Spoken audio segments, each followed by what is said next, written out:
world had gone silent.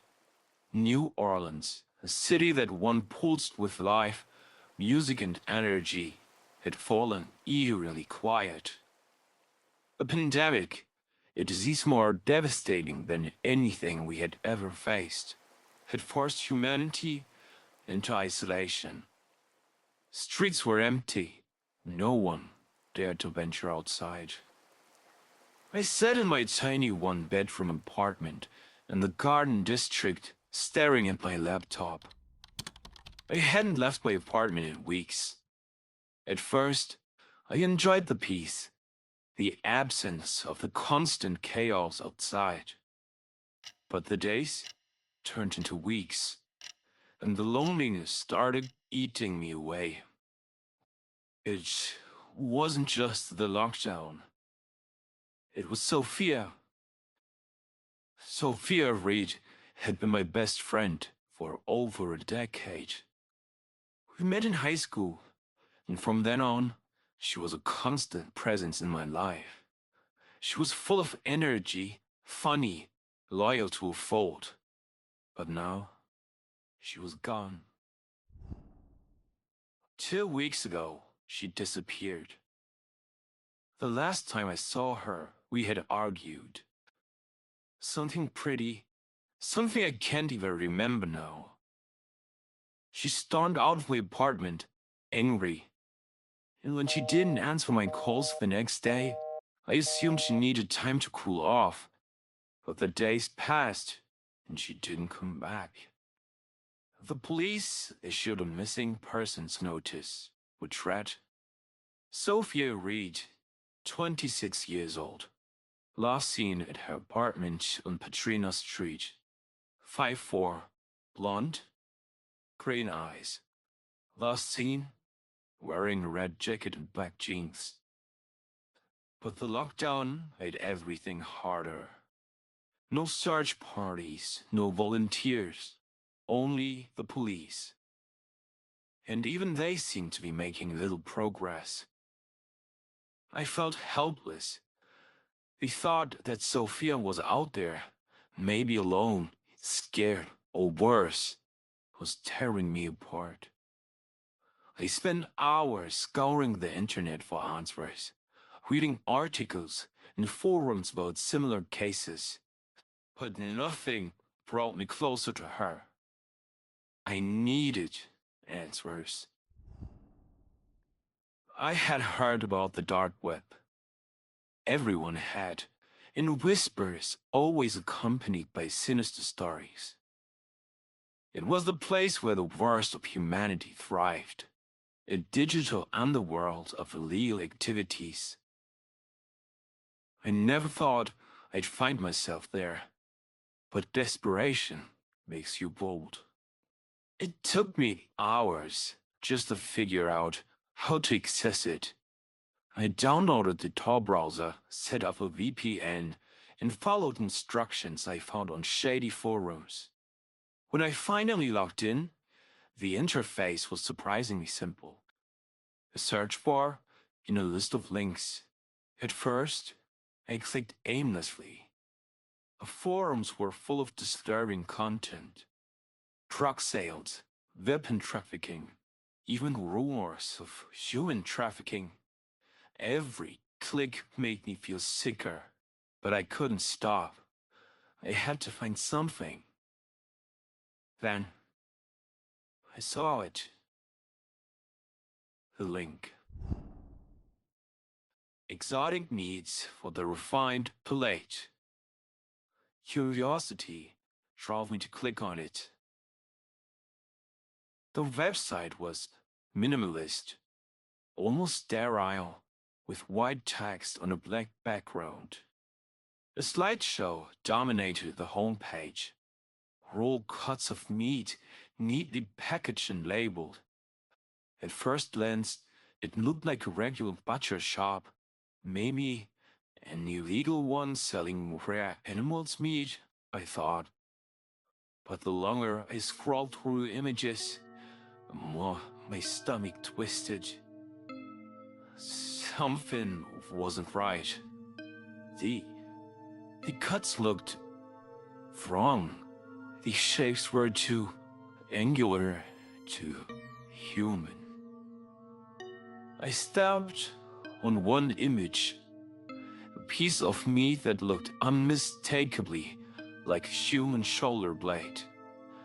My breathing grew heavy. This can't be real, I muttered. But then, I saw it.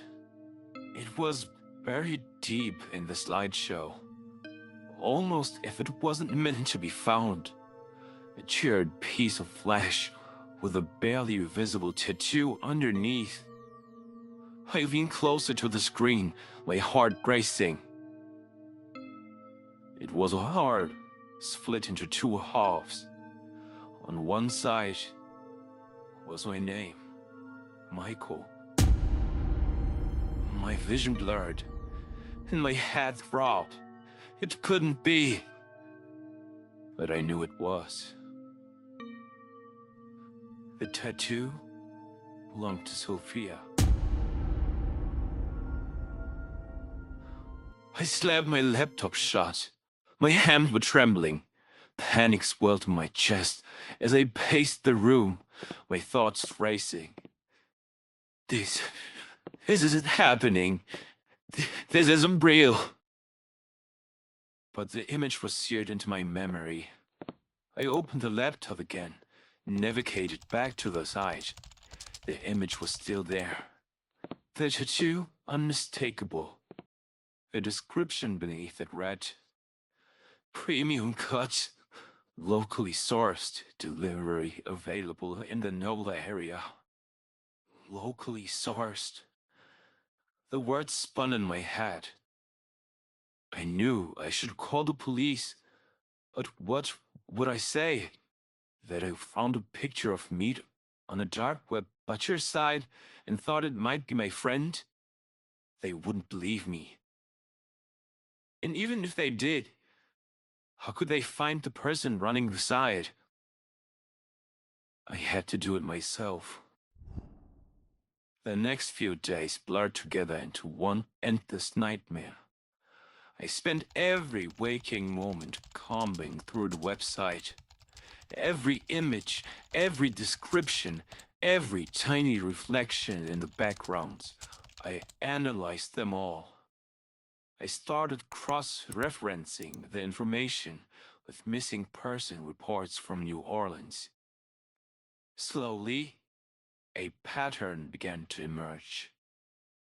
The victims were all young women, between 20 to 30 years old. They disappeared from isolated locations, such as parking lots, bus stops, quiet streets. When I mapped the locations, they formed a rough circle, with the center near the outskirts of the city.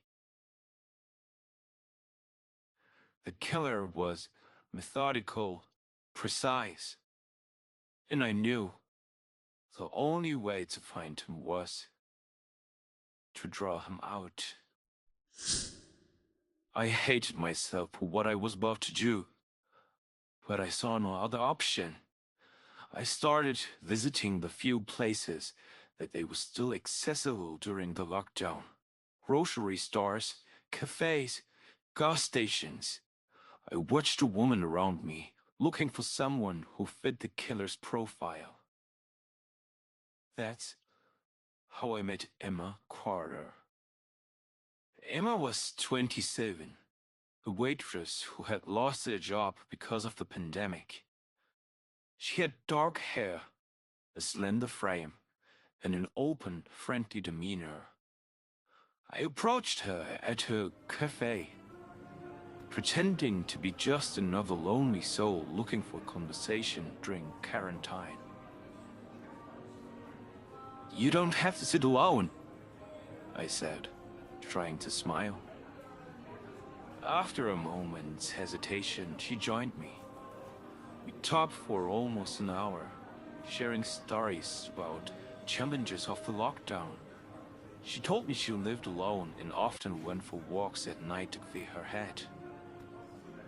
Perfect. As we said goodbye, I hugged her briefly. During the embrace, I discreetly attached a small GPS tracker to her jacket collar. Later that night, I watched the tracker signal on my laptop. Part of me felt guilty, but I pushed the feeling aside. If I did this right, I could find the killer, and maybe even save Sophia. The tracker moved slowly through the streets, before stopping at an abandoned warehouse on the outskirts of town. My heart pounded as I grabbed my jacket and the flashlight. The warehouse loomed ominously, its windows shattered, the air heavy with decay.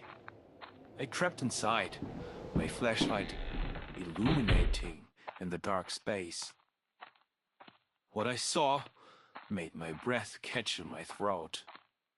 The walls were lined with meat hooks, some empty, others holding slabs of flesh. The floor was stained with blood, and the air reeked of death. In the center of the room, I was set unconscious but alive. Then, I heard footsteps behind me. I turned, and I saw him. Or rather, I saw myself. Everything around me blurred. Memories flooded my mind. Disjointed, horrifying. I saw myself dragging Sophia in the warehouse. Her screams, the feel of the knife in my hand. It had been me all along. The lockdown, the isolation, it had broken something inside me. Unleashed something dark I couldn't control. I began to laugh, at first softly, then louder, until it became a hysterical cackle that echoed off the walls.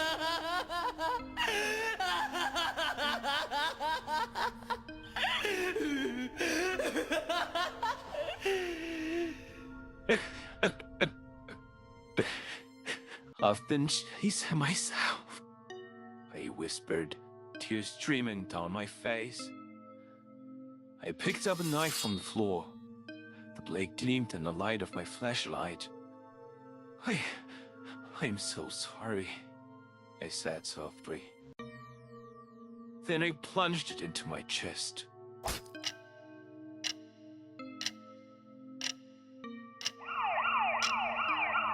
The police found the warehouse 2 days later. My body lay among the remains of my victims. The city mourned Sophia and the other woman. No one could understand how an ordinary man like me became the lockdown predator. Some said the isolation drove me mad. Others believed that the darkness had always been inside me, waiting for the right moment to surface. And as the world slowly began to recover from the pandemic, my story remained as a cautionary tale, a warning of what can happen when we are left alone with our own demons.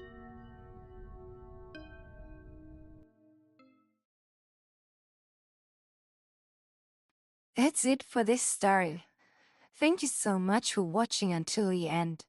I'm new to this, but I'm super motivated to bring you the creepiest and most thrilling stories out there. If you enjoyed this creepypasta, don't forget to leave a like and share your thoughts in the comments. I'd also love to hear your suggestions for future stories. Make sure to subscribe to the channel so you won't miss up any spooky content. And don't forget to turn up notifications to be alerted as soon as a new video goes live. Until next time, stay safe and sleep tight if you can.